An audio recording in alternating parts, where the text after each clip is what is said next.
Counsel approached the bench.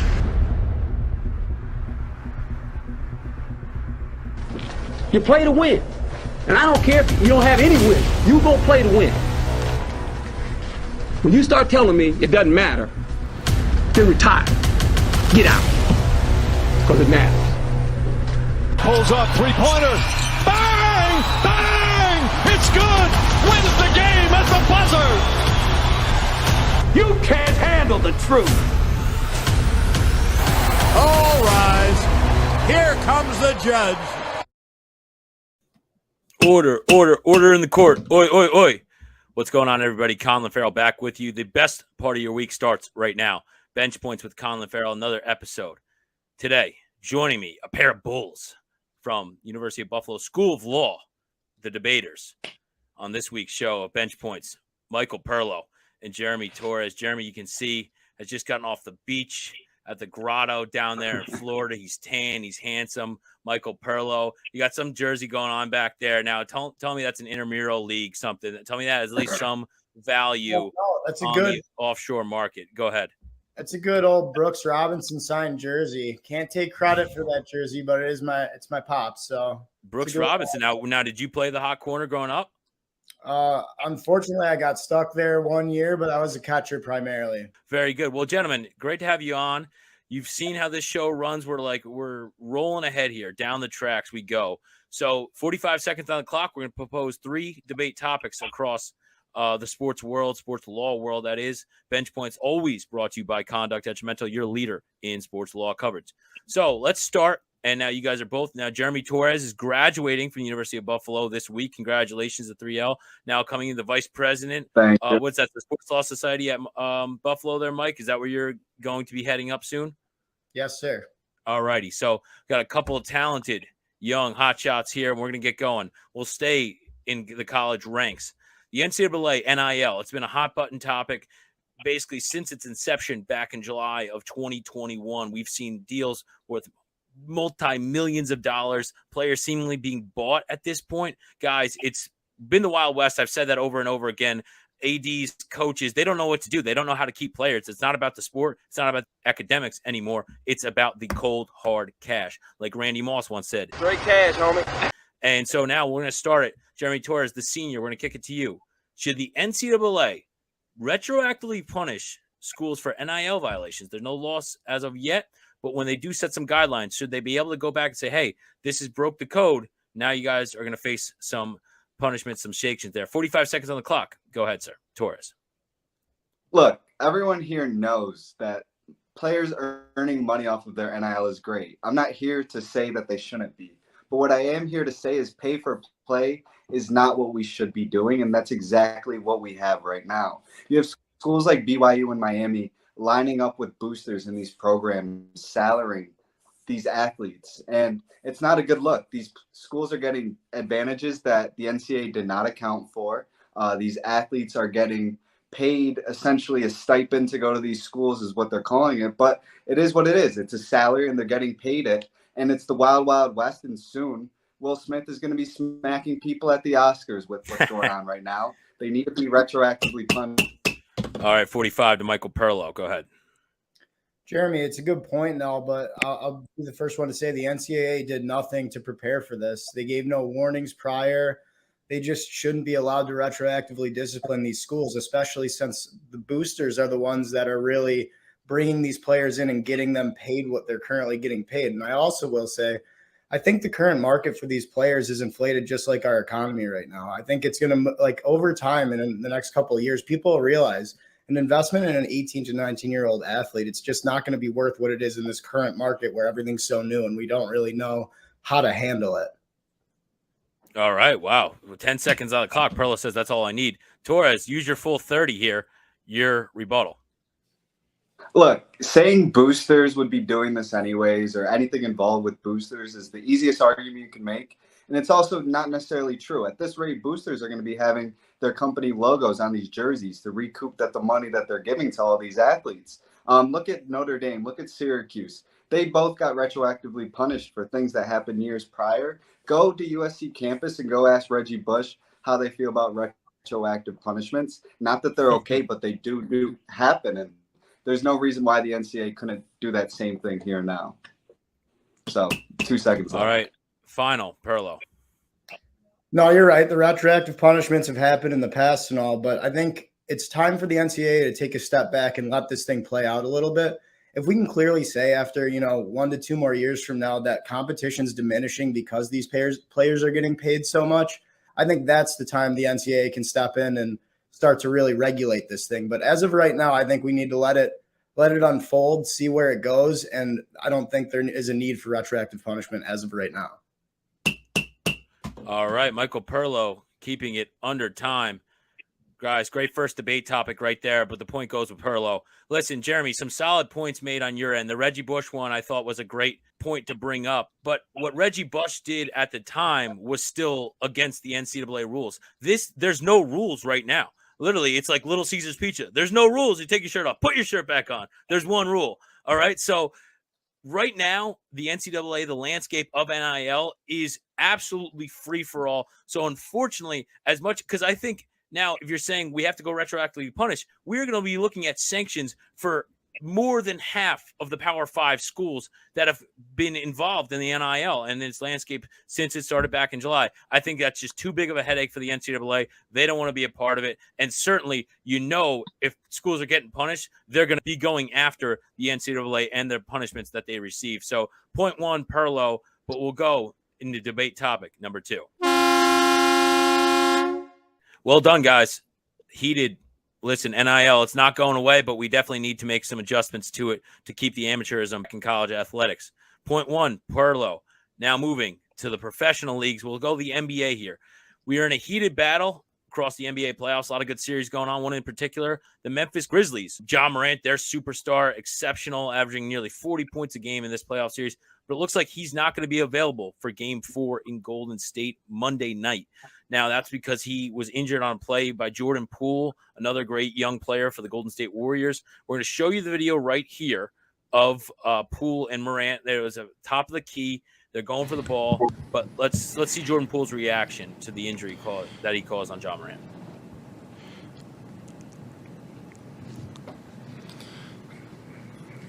Yeah, it was a basketball play.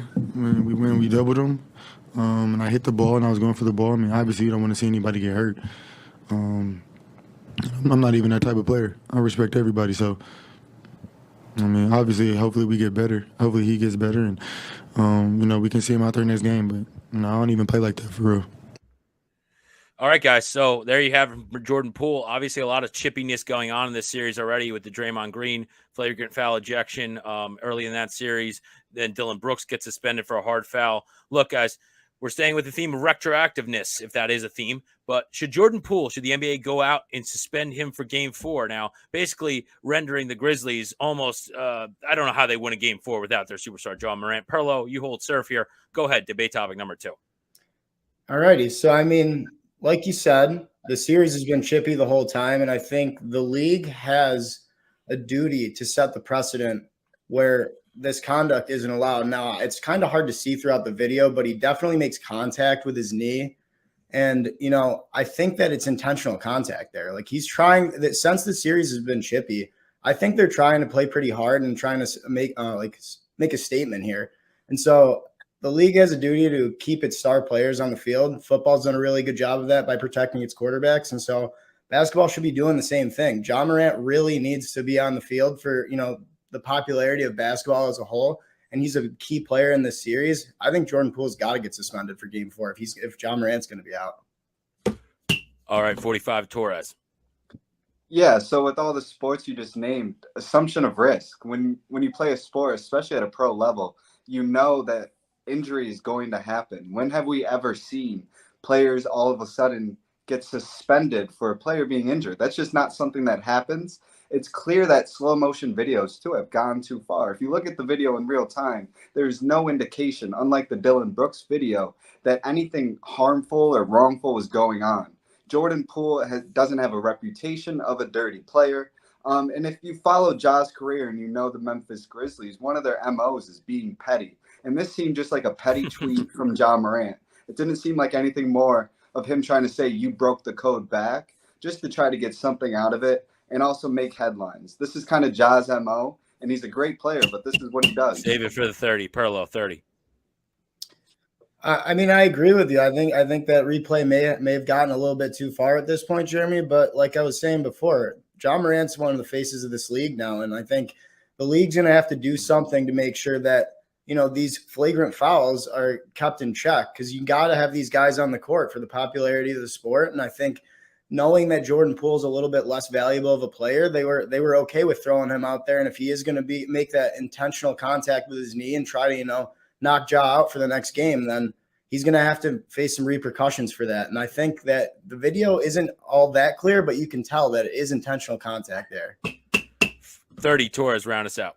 Yeah, so Russell Westbrook would have the same argument when Pat Bev went at his knees. You can also say that Jordan Poole is a less important player than Ja, but I'm pretty sure if you look at their scoring numbers, yeah, Ja's had some huge games, but so is Jordan Poole. He's just as important to that offense. And even Jaren Jackson Jr. admitted that was a basketball play or something of the like. You can't just go out here and suspend players for a star player being injured. Because also when the playoffs are where stars are born, look at Kawhi Leonard. He made his whole stardom off of coming alive in those finals. You can't just say one player is better than another just because another got hurt.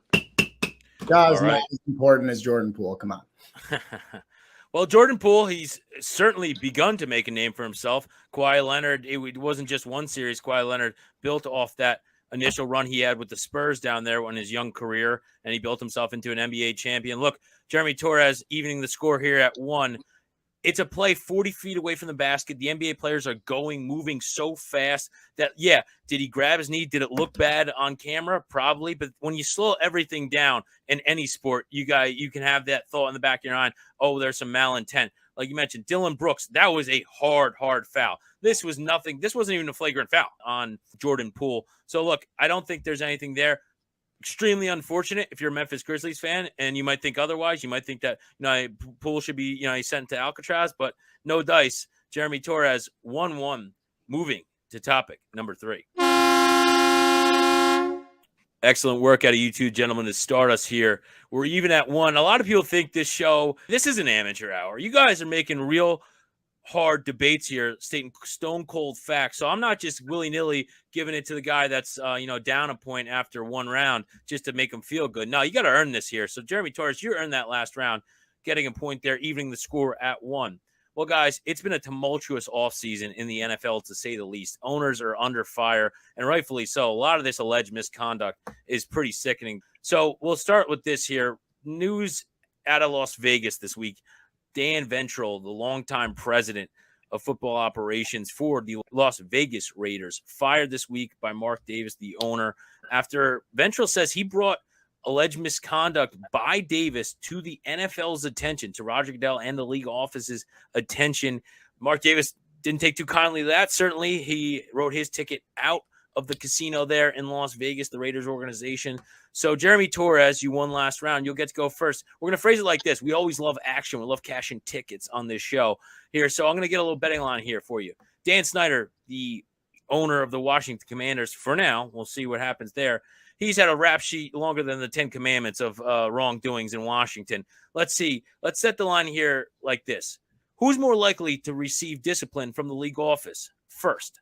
Would it be Dan Snyder at -120 or Mark Davis for his alleged misconduct at +180? Torres, to you. Look, Snyder's not even just a favorite here. He's a lock. If you look at Mark Davis, for one, he's not actually carrying out these actions that's going on right now. Yes, he may have done the firing, but who even knows that? If you look at Snyder, there's sexual harassment, comment about people or women's bodies. You have video recordings of these cheerleaders. And to make it even worse, he's messing with the money of other owners by messing with the books and not revenue sharing properly. And if there's one thing you don't do in the NFL, you can wrong anybody, but not the owners, not Goodell. And when it comes to their money, do not mess with a bunch of billionaires like Jerry Jones, who all they want to do is earn money, because if it was championships, the Cowboys would have a lot more. Michael Perlo, 45. I've placed my fair share of bets, and Davis +180 is very juicy. I don't know how you don't take that right away after what Ventrell just came out and said. the fact that there was multiple female employees complaining about Mark Davis and saying that there was misconduct in the workplace there, just wait for that all to come out. I mean, it's just all about to unravel for the Raiders there. This isn't the first thing that's coming out about him either. You got the whole John Gruden scandal that the NFL is still investigating, and pretty much Davis is on the hot seat just as much as Snyder at this point. I think once you start to dig a little bit deeper and they start to learn a little bit more about what really was going on in the Vegas front office, Davis is the easy bet here. All right, Torres, 30 seconds. You know, it's funny that they say in Las Vegas the house always wins, because right now they're about to lose. If you look at these allegations, you have the exact same or similar allegations against the two of them. When it comes to these women, one of them has settled for millions of dollars. The other one hasn't. Now, strip away those allegations. What do you have? You still have the fact that Snyder was hiding money from the rest of the owners, from Goodell, the revenue sharing and the ticketing. That's huge. That's how the NFL gets their bread and butter. They're supposed to be a community, and they're supposed to be a brotherhood per se. And now you have one of them stealing from the others. That's not going to fly with the rest. Finally, Michael Perlo, 30 seconds, round us out of our debate topic number 3. Once they start to shed light on the toxic environment that Davis was hosting over there, I think it's going to become much more clear that he's doing just as much heinous things as Snyder has been. I mean, once this comes out and Ventrell has a retaliation claim against Davis, I think you're going to start to see a lot more of the gruesome details that are really going to put Davis at the forefront of being the owner that really should be disciplined ahead of Snyder. Snyder, don't get me wrong, Snyder's done just as many bad things, but I think between this and with what happened with John Gruden, you're going to start to see the toxic culture that was really brewing over there in Las Vegas. All right, and squeak goes the gavel, and that rounds us out of debate topic number 3. Dan Snyder, Mark Davis, who gets the slap on the wrist coming from the league first? Well, Jeremy Torres, you graduate from Buffalo this week. You've graduated from this episode of Bench Points as the victor. Congratulations. Look, if we get that, I love that Michael Perlo said too juicy, because I love a juicy line.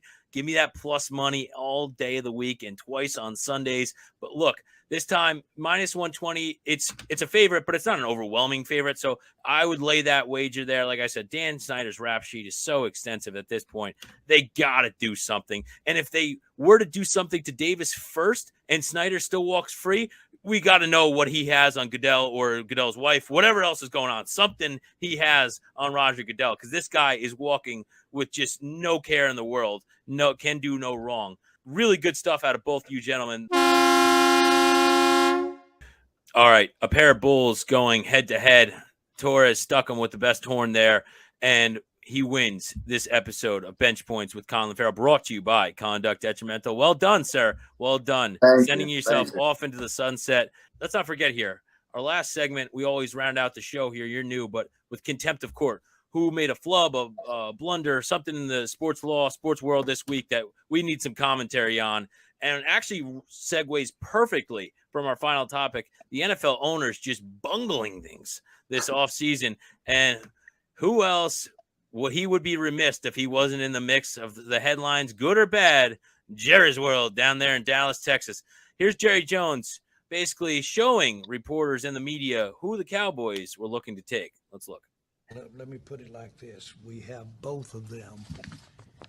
Oh, boy. Printed 3 days ago. We got this one, and we got that one that we're looking for. Players are below him. Can you see If you can get that camera zoomed in, man. Probably why he ended up with Tyler Smith in the place. Yeah. So it was all smiles, but through the smiling of grit teeth, it looks like. And yes, who made that comment? Perlo. We don't have the graphic up there, but with the Twitter sleuths that are all out there, they enhanced the imagery there. And who was the first 2 names on the Cowboys list? Do you guys know? Wasn't it Kayvon and Evan Neal? Correct. And who do they play for now? The rival New York Giants. So the New York Football Giants. So Jerry Jones, in his infinite wisdom, thought he was going to be a slick down there in the Big D, but Jerry just showed his cards, and he had a pocket 2s. He had Evan Neal and Kayvon Thibodeau as the Cowboys' 2 highest graded players going into the 2022 NFL Draft. So there you go. Jerry Jones thinking he's slick.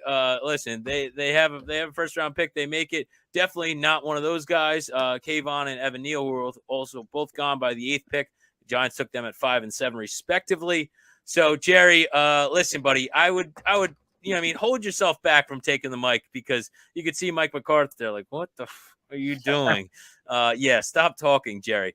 Well, that about wraps us on this episode of Bench Points with Conlan Farrell, brought to you by Conduct Detrimental. Always Conduct Detrimental, your leader in sports law coverage. Once again, Mike Perlo and Jeremy Torres, a pair of Buffalo Bulls. Excellent debaters, if I say so myself. Well done, guys. Thanks for coming on. Thank you for having us. Appreciate it. All right. Those guys will be back soon. For all of us here at Conduct Detrimental, I'm Conlan Farrell. See you next week, guys.